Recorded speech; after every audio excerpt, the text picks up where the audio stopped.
आप देख रहे हैं देश का सबसे भरोसेमंद चैनल दिल्ली नेशनल। नमस्कार, आदाब, सत श्री अकाल। इस वक्त हम मौजूद हैं एक नए ज्वलंत मुद्दे के साथ। मुद्दा है इस्राइल और ईरान के युद्ध का।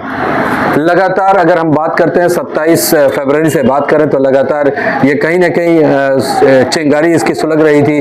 कई महीनों से ये मामला चल रहा था कि अब होना है, लेकिन अल्टीमेट 27 तारीख या 28 फरवरी की बात करें, 28 फरवरी ने यूएस के साथ मिल करके इस्राइल ने ईरान के ऊपर हमला किया।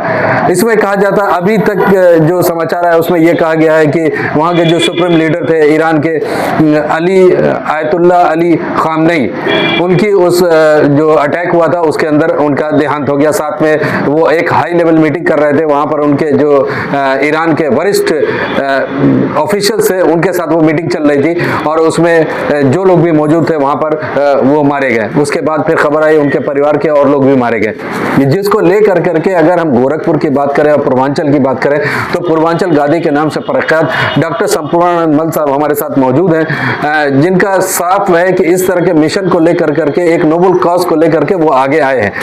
इनका अभी तक जो कार्यक्रम है वो ये कार्यक्रम है कि कल इमामबाड़े के लखनऊ के अंदर बड़े इमामबाड़े पे जा कर करके 2 दिन का वहां पर आह्वान करेंगे और शांति के लिए ये प्रार्थना करेंगे। इन्होंने आह्वान किया है पूरे उत्तर प्रदेश के लोगों की, जो चाहे वो इस मुहिम से जुड़ सकते हैं और इनका साथ दे सकते हैं। हालांकि इन्होंने सारी जो फॉर्मेलिटीज वो पूरी रख चुकी है। आज वो हमारे साथ मौजूद है। आइए हम जानना की कोशिश करते हैं कि इस नोबल कॉज के पीछे क्या उनकी सोच है और क्या वो करना चाहते हैं, और आखिर ऐसा क्या हुआ कि अरब और इजराइल के बीच में जो ये जंग जानी जा रही थी वो कन्वर्ट होकर करके अरब और ईरान में आ गई। और उसके बाद जवाबी जो हमला हुआ उसमें ईरान ने अरब के 8 कंट्रीज के ऊपर उन्होंने हमला किया, जिसमें यूएई, सऊदी वगैरह, बहरीन सब शामिल हैं। बहुत बहुत स्वागत है आपका। वेलकम। एक बड़ा ज्वलंत मुद्दा है, उस मुद्दे को लेकर के आप आगे आए हैं। कल का क्या कार्यक्रम है जो आपने इमामबाड़े पर रखा है?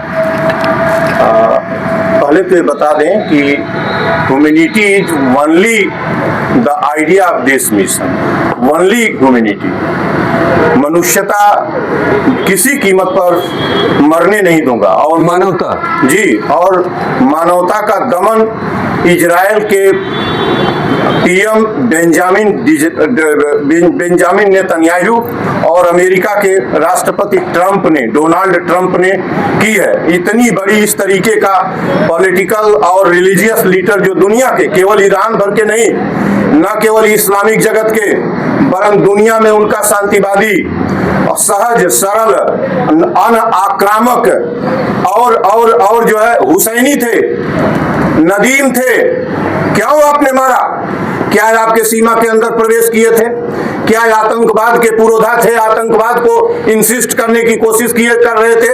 मारा क्यों? मैं तो पूरी दुनिया से 9 अरब लोगों से पूछने की कोशिश करता हूं। मैं मारने वालों से भी पूछने की कोशिश करता हूं कि तुम अपने आप से पूछो कि हुसैनी को क्या, हुसैनी आयतुल्लाह खुमैनी को क्यों मारा?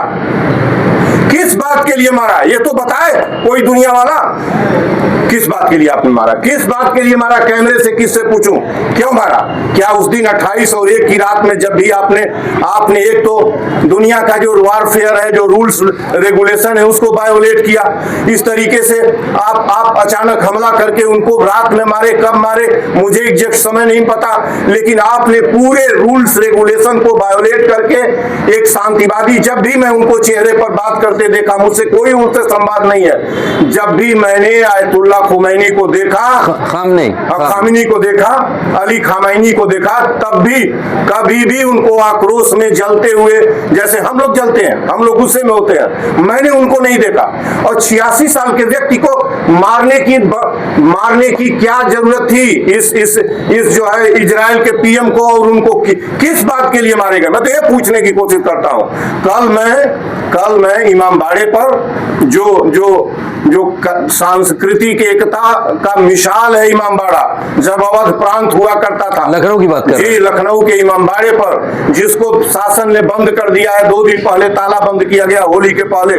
इमामबाड़े पर जाने नहीं देगी, मुझे पता है, पुलिस बैठी हुई है, कि इनको रोका जाए, लेकिन जहां रोकेंगे वहीं 48 घंटे सड़क के किनारे बैठकर यह हम देखने के लिए पैदा हुए हैं कि एक दादा मुल्क अमेरिका जो है इस तरीके से मनुष्यता का कत्ल कर देगा। जब चाहेगा जिस मुल्क पर आक्रमण करेगा, जिस मुल्क को चाहेगा, वेनेजुएला के उसको जेलेंस्की को किस तरीके से। तो अमेरिका तो ये कहता है कि भाई हम विश्व शांति के लिए कर रहे हैं और हमको नोबेल प्राइज मिलना चाहिए शांति का। वो तो डोनाल्ड ट्रंप साहब का ये स्टेटमेंट है, उनका साफ कहना है कि विश्व शांति के लिए कर रहे हैं। तरीका पीस के लिए हो सकता है, जो एक अटैक करके किसी को बंधक बनाना, किसी को मर्डर करना, ये मर्डर है, ये कोई इससे कम कुछ नहीं है। अमेरिका इजराइल द्वारा, दोनों के राष्ट्राध्यक्षों द्वारा उस महान पॉलिटिकल रिलीजियस लीडर को जो 21वीं सदी की 3 दहाई का शानदार व्यक्ति थे, और सबसे बड़ा हमारे लिए, हम हिंदुस्तानी के लिए आज से 100 साल पहले, 45 साढ़े 4 शतक पहले, जब शताब्दी पहले, जब हमारा पश्चिम की दुनिया से सभ्यता मेसोपोटामिया और पर्शियन सिविलाइजेशन के साथ हमारा कांटेक्ट था, तब से हम उस मित्र कंट्री की लिस्ट में है। तब से ईरान और इराक और पश्चिम के जगत के जहां से हम सामान आदान प्रदान करते थे, सैंधव सभ्यता के टाइम से हमारा मित्र कंट्री है और हमारा सहयोगी मुल्क है। और इस तरीके से आप मारेंगे। और मैं एक सवाल ऑनरेबल पीएम से पूछने की कोशिश करता हूं कि किस मजबूरी में आप दौड़ के गए थे, वहां क्या करने गए थे? भारत का पैर इस शांतिवादी महान मुल्क का क्यों गया था? उसको डर नहीं लगता कि भारत के पीएम इस देश में आए हैं, मुझे रात में अटैक करके नहीं मारना चाहिए? 1.5 दिन बाद ज्यों ये गए, 1.5 दिन बाद उनकी हत्या क्यों की गई? ये गांधी का मुल्क है, याद रखना दुनिया वालों। इजराइल को यहीं से बताने की कोशिश करता हूं, यह गांधी का मुल्क है, ये गौतम बुद्ध का मुल्क है। ठीक से याद रखना, ये शांति का वो हथियार इसके पास है कि तुम्हारे सारे परमाणु बम और सारे अस्त्र को निरस्त कर दूंगा। अभी भी वार्निंग देने की कोशिश करता हूं दोनों मुल्कों को जो आक्रांता है ईरान के ऊपर, इनको इन्वेडर है ईरान के, इनको मैं कहने की कोशिश करता हूं कि स्टॉप करो युद्ध, स्टॉप वार, स्टॉप जीनोसाइड। युद्ध नहीं होना चाहिए और पृथ्वी को युद्ध रहित घोषित करो। पृथ्वी क्यों नहीं युद्ध रहित घोषित हो सकती है? 9 अरब लोगों में से कोई बता दे हमसे कि मां के गर्भ से युद्ध लेकर पैदा हुआ है। जब मां के गर्भ से युद्ध लेकर नहीं पैदा हुआ है तो युद्ध लड़ क्यों रहा है? कैसे युद्ध लड़ रहा है? आप इतना सत्यवादी अहिंसावादी की बात कर रहे हैं, पीछे का जो हिस्ट्री है वो ये रहा है कि ईरान के जब राष्ट्रपति की डेथ हुई थी तो 1 दिन का राजकीय शोक घोषित किया गया था इंडिया के अंदर, लेकिन इस बार तो कुछ इस तरह का हुआ ही नहीं। ये नरेंद्र मोदी के सामने कैमरा ले जाइए, जिन्होंने देश के अंदर नफरत का 12 वर्षों से नफरत का इन्वायरमेंट खड़ा कर दिया। आपसे ये जानना चाह, आप जो बोल रहे हैं सदियों से पहले मेसोपोटामिया की सभ्यता से हमारा कनेक्शन है, उस कनेक्शन को क्यों नहीं इस वक्त हमारे इंडिया ने? वो नफरती फैक्ट्री के निकले इंसान है, सब जानते हैं, बच्चा हिंदुस्तान का जानता है। उनके कोष में मोहब्बत और लगाव नहीं है इस्लाम पंथियों के वजह से। मैंने तो एक भी देखा कि यहाँ का एक यति सन्यासी जो है वो लेके और तिलक कर रहा था, जो है उनको बेंजामिन को तिलक कर रहा था, राज तिलक कर रहा था। यहाँ का सन्यासी अयोध्या में हुआ है, जो जहाँ भी हुआ है वही अयोध्या, उसी राम की अयोध्या में इस तरह का वो करता है। ये हिंदुस्तान में जो आज कुछ खड़ा हुआ है, ये नरेंद्र मोदी का मुल्क है। काश आज कोई दूसरा होता तो इजराइल को बताया गया होता। इजराइल ने मारा क्यों खुमैनी को? खुमैनी क्यों मारे गए, किस बात के लिए? लेकिन अगर हम इसी बीजेपी की बात कर लें तो अटल बिहारी वाजपेयी जी का यूएनओ में भी और यहाँ पर भी एक उनका साफ संदेश था कि जो इजराइल है उसने जो अरब की जमीनों को लिया हुआ है उसको खाली करना पड़ेगा। ये बार बार ये तो सोशल मीडिया पर आज की डेट में आ रहा है और उनका ये ऑफिशियल स्टेटमेंट है। फिर आज उस विचारधारा से बीजेपी कैसे मुकर रही है? कुछ नहीं, ये नरेंद्र मोदी की आइडियोलॉजी चल रही है और हिंदुस्तान जो अनाक्रामक, शांतिवादी और तटस्थ, यही पॉलिसी हिंदुस्तान की है। कभी हिंदुस्तान आक्रमण नहीं करता, मध्यस्थता करने का तटस्थ तटस्थ रहता है, किसी का पक्षकार नहीं बनता। लेकिन नरेंद्र मोदी ने जिस तरीके से 16 को डिसाइड हुआ कि इजराइल जाएंगे और 25 और 26 को इजराइल में गलबैयां किए उस आतंकवादी तो इजराइल है जिसने ईरान के ऊपर हमला किया है। आज की डेट में उनको मैं आतंकवादी कहता हूं, और उसने हमला करके किस तरीके से जमींदोज कर दिया। एक ऐसे इंसान को जो कहा करता था कि हम हुसैनी थे, हुसैनी जो अपने पंथ के लिए, अपने वतन के लिए लड़कर कुर्बान होता है, वह थे। वो नदीम थे भारत के। नदीम माने दोस्त होता है, भारत के सच्चे दोस्त थे। आप इजराइल से मिल रहे हैं, उन यहूदियों से मिल रहे हैं जिनको जर्मनी ने दूसरे विश्व युद्ध में खदेड़ा था। ऑस्ट्रिया और पोलैंड की कैंपों में, एक्सटर्मिनेशन कैंप में जिनको गैस चेंबर में रखकर मारा गया था, और वो दुनिया के विभिन्न हिस्सों में फैले थे। माना कि वो ओरिजिन प्लेस उनका बेथलहम और जेरूसलम उनका ओरिजिन का प्लेस था। लेकिन 14वीं सदी तो रोमन इंपायर और मुस्लिम जगत खड़ा होने के बाद 7वीं सदी के बाद दोनों कम्युनिटी रह रही थी। आज स्थिति यह हो गई कि आप दोनों लड़ रहे हैं किनारे सीशोर के ऊपर। और अभी आप देखा 3 साल पहले किस तरीके से फिलिस्तीनी के ऊपर यही इजराइल ऐसा गंभीर बम्बार्डमेंट किया था कि उसमें 14,000 बच्चे 27-28 दिनों के अंदर मारे गए थे। ये क्या मनुष्यता हो रही है पृथ्वी पर? क्यों इस तरह से हो रहा है? आप लगातार समसामयिक विषयों को उठाते रहते हैं, ये इंटरनेशनल मामला है। इस पर आपने जाऊंगा, सुन लीजिए, इस पर आपने 2 दिन का प्रार्थना सभा रखी है और रिक्वेस्ट आपने किया है सब लोगों से कि इसमें शामिल हो और विश्व शांति के लिए। मोहब्बत पसंद सब लोग आएंगे, मोहब्बत पसंद, पीसफुल, जो चाहता है कि दुनिया में, जानते हैं कितना इंपैक्ट भारत के ऊपर पड़ेगा। यदि युद्ध 15 दिन भी खिसक गया तो भारत में तेल और न जाने सामान का रेट कहां चला जाएगा? मारा कौन जाएगा? गरीब मारा जाएगा। 80 करोड़ कंगाल और 22 करोड़ कुपोषितों को कुछ नहीं मिलेगा। मारा कौन जाएगा? ये मारे जाएंगे सत्ता के दलाल जो संपदा के सिंहासन पर बैठे हुए हैं। इनको 1,000 रुपए पेट्रोल मिलेगा और 7,000 5,000 का सिलेंडर मिलेगा 500 का, तो भी ये 15,000 का मिलेगा तो भी बना के खा लेंगे। अच्छा, मारे जाएंगे हम। अच्छा, ये बताइए, आप विश्व शांति के लिए आप मुहिम लेकर के आगे चल रहे हैं, तो आखिर गवर्नमेंट को क्या दिक्कत है कि जो आप बात कर रहे हैं कि मुझको पता है मुझको रोक लिया जाएगा और वहां ताला लगा दिया? अगर शांति के लिए आप आगे बढ़ रहे हैं तो क्या दिक्कत है? ये हम आप कोई हवा की बात करते हैं। मेरा एक कार्यक्रम 4 और 5 को, होली के दिन 4 और 5 को होना था, उसी पर 3 से ही खलबलाहट मच गई थी। जो है नीलमणि वाजपेयी जी उधर उस इलाके के जो उनका फोन आने लगा, और हेडक्वार्टर में राकेश त्रिपाठी, राकेश तिवारी जो एडीजी इंटेलिजेंस है, उनका रात में 11 बजे तक फोन आया। अगले दिन आया, उनसे मैंने कहा प्रोग्राम होली की वजह से कैंसिल हो गया है। मैं जानता हूं मुझे रोका जाएगा। इसलिए क्या वजह है? नफरती लोग हैं। क्या वजह है यार? आप जानते नहीं है हिंदुस्तान में ये मुसलमानों को गाड़ने की, मुसलमानों की बात नहीं, मुसलमानों की बात, विश्व शांति की बात कर रहे हैं ना। इनको विश्व शांति नहीं पसंद है।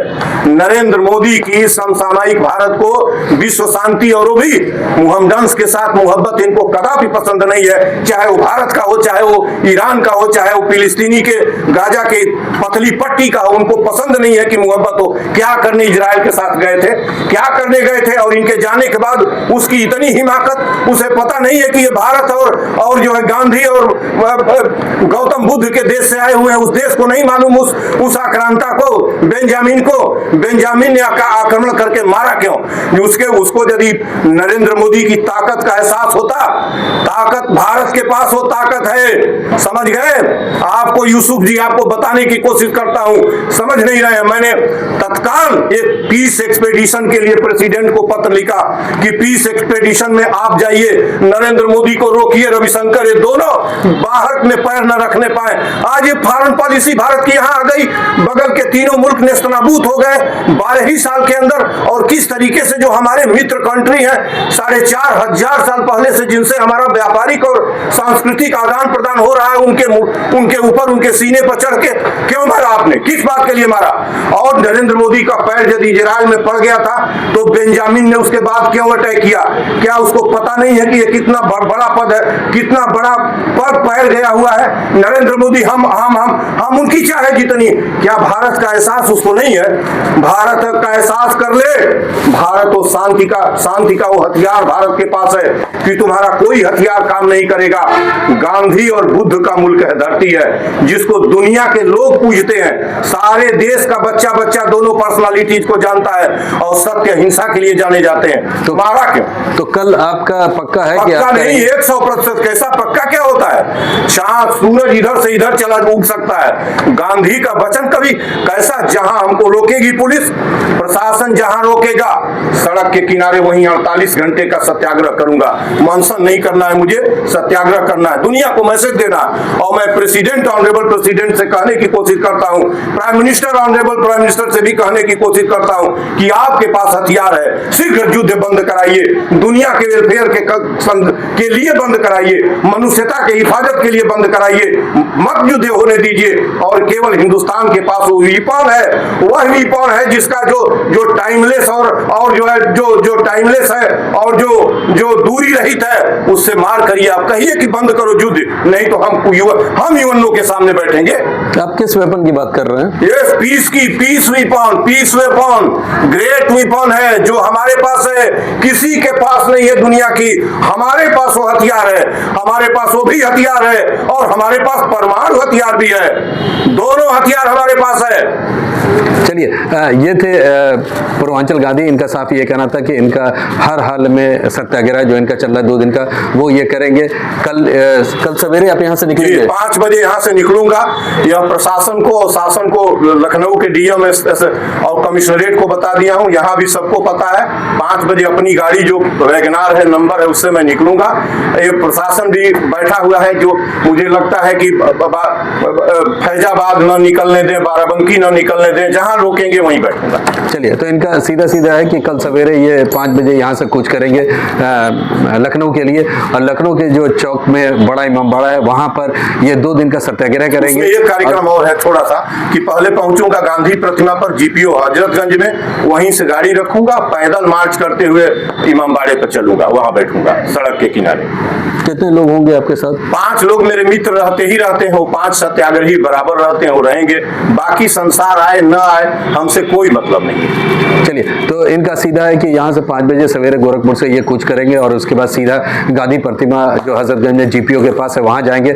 वहाँ माल्यार्पण करने के बाद वो सीधा वहाँ से पैदल चलना शुरू करेंगे और चल कर करके बड़े इमामबाड़े जो कि चौक में स्थित है वहाँ पर जा कर करके 2 दिन का ये सत्याग्रह करेंगे और विश्व शांति के लिए ये लोगों से अपील करेंगे।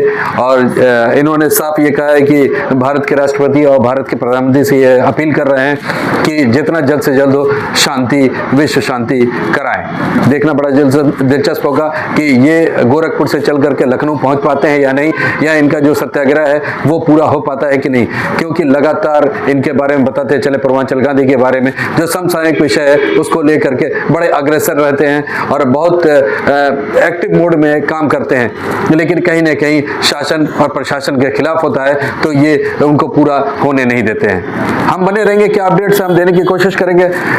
मैं, आपका क्या कहना है कमेंट बॉक्स में लिखिए। मैं मोहम्मद यूसुफ, गोरखपुर से इंडियन डेली नेशनल के लिए।